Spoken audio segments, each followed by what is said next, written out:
Hi ladies and gents, I don't know what video this is on this mic amplifier, but here it is. Here's the amplifier in its final design. Hey, that's altered a bit, hasn't it? It has. You see, if I'm going to build a transistorized amplifier, it's going to have to be something similar to that, right? But I don't really want to build a transistorized amplifier. I want to build a valve amp. So in this video, you know I like to talk to you all because I'm sad. I'd like to say to the fellow that said you don't show enough detail, I can't just remember your name. I don't mean it as any criticism, he says. Well, there's no wrong with that, old pal, obviously. But I don't know what you mean, more detail. I've only got 3 brain cells in my head. So, also someone else wrote and said, why don't you, listen to this, these are the trouble causes that's coming onto my YouTube post, just listen to this, right? And he says it all in one breath, straight off top of his head, he said this, and I'm not joking, I had to go to the toilet, 1.5 rolls of toilet paper, just on what he said. And I'll say it in one breath. He said, why don't you restore a World War II radio, super heterodyne, with 5 or 6 tubes in it? All right, brilliant, the way you said it, the way you just rolled it off like that. Do you realise who I am? There's only 2 brain cells here, and you want to throw me. He don't just want me to build a single conversion receiver, folks. Oh no, he wants to be there entertained and having a laugh. He really wants to have a laugh. So he wants to see this fruitcake Cobra man really enrope himself into a super heterodyne receiver. Oh, not 1 or 2 tubes, folks. Oh, he wants 5 or 6. No wrong with that. So he wants me to mess around with high tension at anywhere between 100 and 250, maybe 300 volts. I think he's a little bit, I like to look at him as though he's one of them that's looking at me as though I'm cleverer than what I really am. What can I say to him? Well, whatever you do, Mark, don't say, yes, I'll build it. Don't say yes. Don't rope yourself into that, whatever you do. So, let me just hang on. Let me just turn my heating down. It's been cold all day.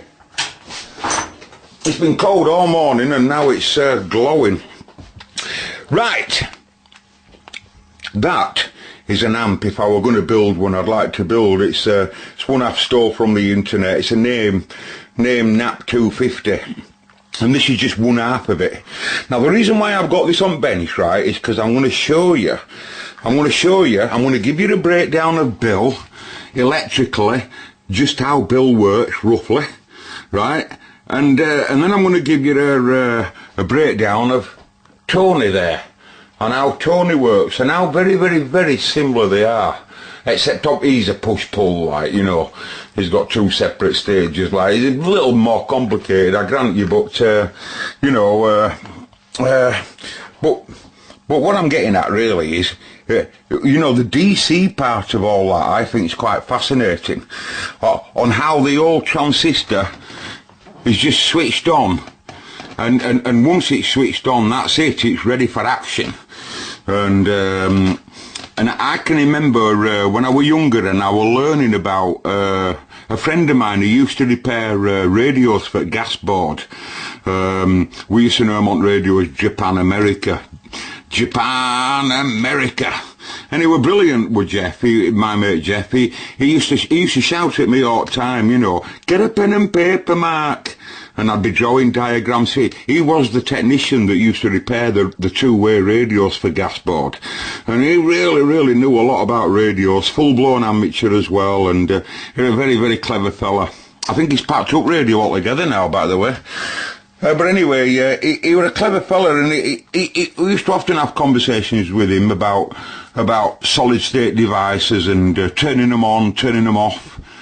And what happens in the meantime, because you see different states of saturation, as they call it, In other words, different amounts of how hard we turn that transistor on or off is putting it into what we call different regions of operation for the transistor.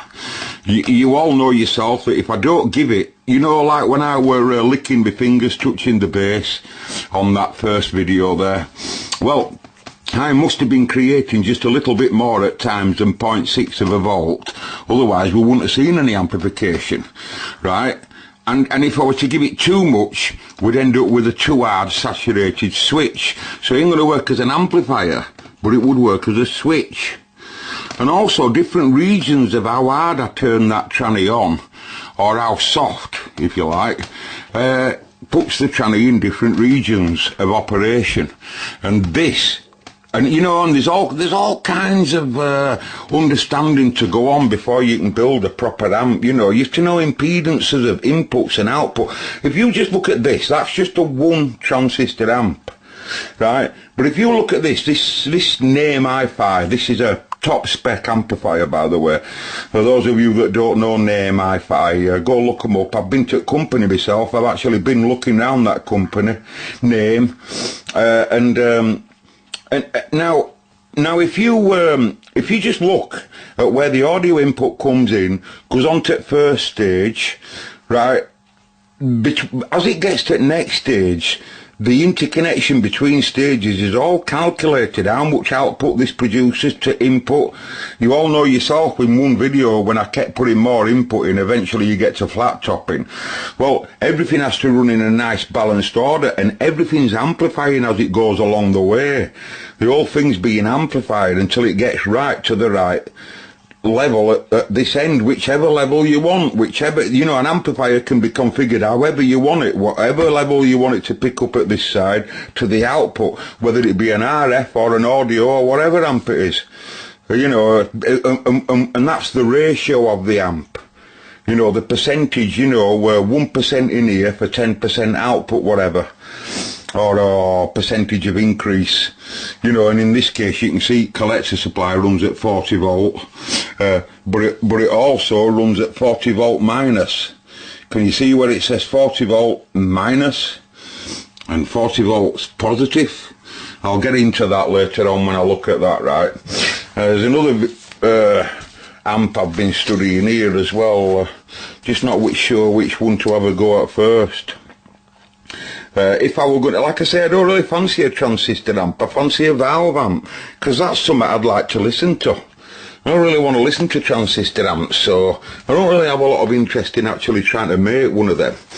And the fellow that wrote in about the super het receiver, well, I admire you for thinking that, but don't you think I better build a valve amp first and just stick to audio before I start mixing with mixers and stuff? Anyway, Sean, I wrote this diagram out a little bit better for you, right?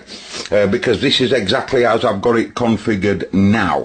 So I'll give you the breakdown, Sean, of how I think it works, and then we'll have a look on here of just how it works. Now, on a condenser mic, you do have a positive and negative, so just make sure that the negative goes to deck.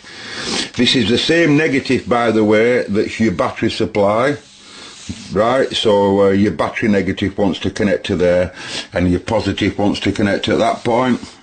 Anyway, I'm running 4.8 at the moment, you know, to get a nice output. But you could run out. You could try out two pencils in parallel, in series or something, you know, parallel series.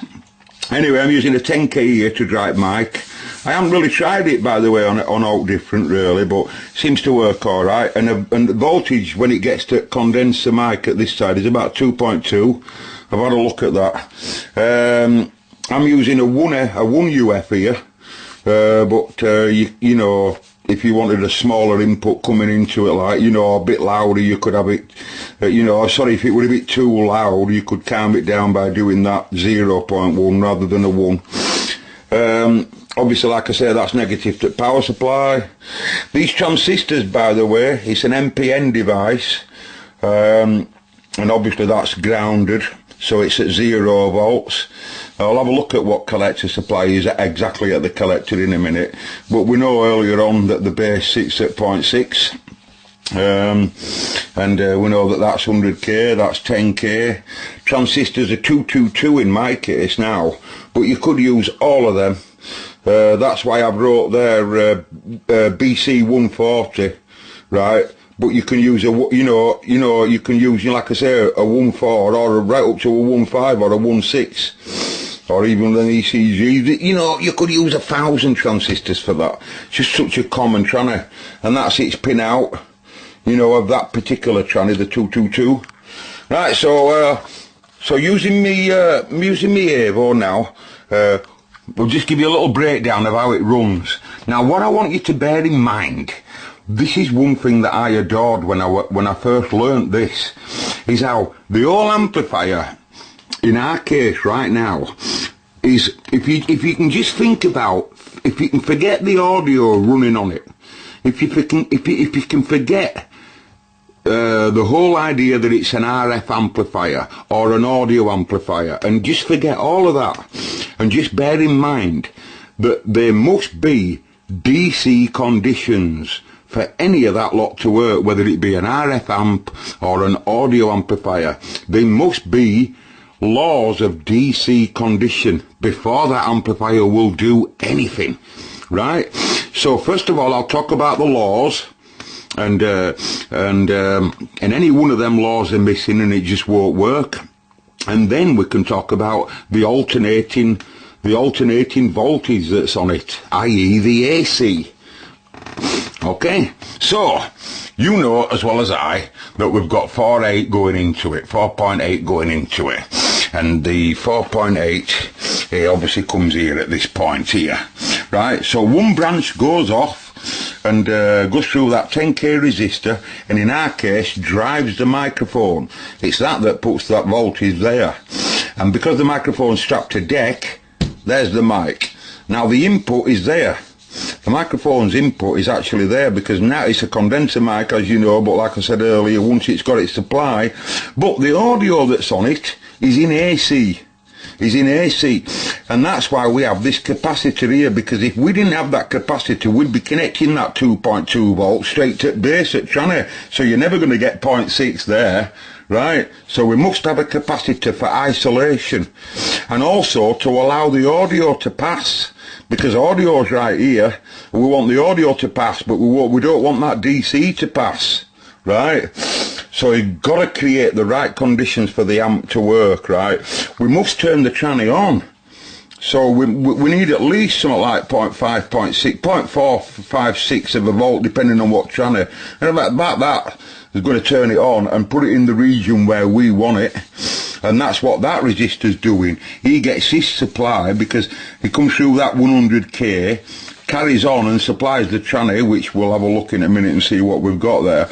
And then sorry, that 10k, and then it goes through that 100, and that steps the voltage back down to fix that transistor in that state. It can't move. That bias will always be the same as long as rail stays same. So because the bias stays same, it's always switched on, tranny's switched on, emitter's always decked, it's always straight at ground, same potential as your negative of your power supply, so the tranny's switched on. No matter what audio I put through it, don't make no difference whether I've turned my mic off, stop talking or not. That amplifier's switched on and it's waiting for any audio input to come into it. And as soon as it does, the DC condition don't change. The only difference is the audio passes in. The audio goes in, because it's switched on, the audio actually makes its way into amp, and that's just enough to ride along it, to ride along the junction, if you like. And the output in this case, because of how it's classed, is passed on up to here. Now then, the audio, your audio output to your radio or your preamp or your power amp, sorry, coming off at this point, we ground to there, and your high side of your audio out here. Again, if you were to connect directly to that point, you'd be putting voltage there, so you can't, so you need isolation. So we've got DC isolation because of that capacitor. The DC can't get onto audio simply because of this cap, but the audio can. So audio can get into the tranny and audio can get out, but the DC can't. Okay, now when I learnt that, folks, I tell you, I went and had a cup of tea there with extra sugar. So let's just have a look there and see what we've got actually at the collector power supply. So with meter set to DC, I'm in 10 volts, and right at the, oops, sorry, I'll just lower my scale down on my meter. 2.5 volts. Hang on a minute. Where is my collector there? That must be my collector. Yeah, there's my collector. Right, so if I'm on 2.5 volts, I'm going to get in about, what will it be there? Is it 1 volt? Looks like 3/4 of a volt. About 3/4 of a volt there, that's all. About 5.6. I got my meter set right, 2.5. I haven't got my glasses on, you see. If I can't operate my camera without my glasses on. I'll have to have a look at that for you to clarify, right? But it'll only be low, you see, when it comes there. It doesn't need a lot. It doesn't need a lot, and it's only, as long as that potential is actually higher, then it's, you know, and it'll just switch on. It's absolutely crucial, really, I don't think. That's why you can swing voltage around. And now then, the audio that we're seeing off it, of course, like I say, the audio has to come out of that capacitor there and come off. And that's just what that is. That's why, that's where I've got my scope connected up there, look. So you can see that the collector, as it couples up, that's the resistor that supplies the base. This is the one that's delivering audio into the base, and that is the capacitor part there that's carrying the audio directly out, in my case, and straight to scope. All right, so I'm going to put this on for you now, this amplifier. Okay, folks, just before, I think we'll make another video of the other amplifier there. We'll keep this quite short. I've just had a look, by the way, and the supply voltage that actually makes its way through this 10K, actually at the collector, is about 0.7-ish. It's about 0.7-ish, you know. It just has to be higher potential than the base. That's what I was trying to get at earlier on. And also, so as we look at it in the DC condition like that, if you don't have an oscilloscope, you lot, right, for those of you that don't have a scope, you can still use your multimeter, either the digital one or the analog that's on left, and just run it in AC mode. You know, when you're looking at all the DC condition, to get it to operate, because it won't operate otherwise if you get that wrong. So you get the DC condition right, and then if you want to look at the audio, you actually can do that with your own AC meter. Just make sure your meter's in AC mode, and it'll show that, you know, AC sign. And in my case, I've just got it set to AC, and I'm just going to look at the output, the audio output, because the audio output, like I said earlier, is AC. The audio input's AC, but it'll only be so small you might not see it. But you should, if your amplifier's working, you will see some gain on your audio output. So I'll let it just rest at note.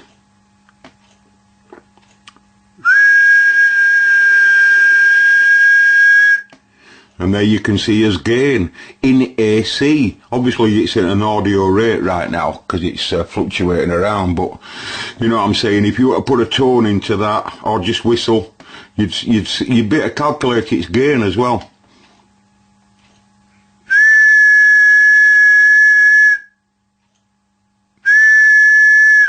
I'm sure you get the picture.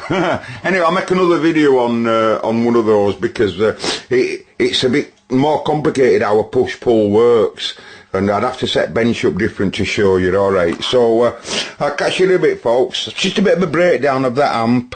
I'm going to remove all that now, you see, and I want to put it on a board. I want to make that into a stereo preamp, of course, and it must be well screened. It can't be all opened up like that. It wants to be all close together, really small, and it all wants to be on a screen plate, so that no stray audio can ever get in there. You know, it wants to be in a metal box for what I want it for. I want it to sit in my back pocket or something, two of them together. I'll show you if I get it on camera. Alright, I'll see you in a bit. I'm gone!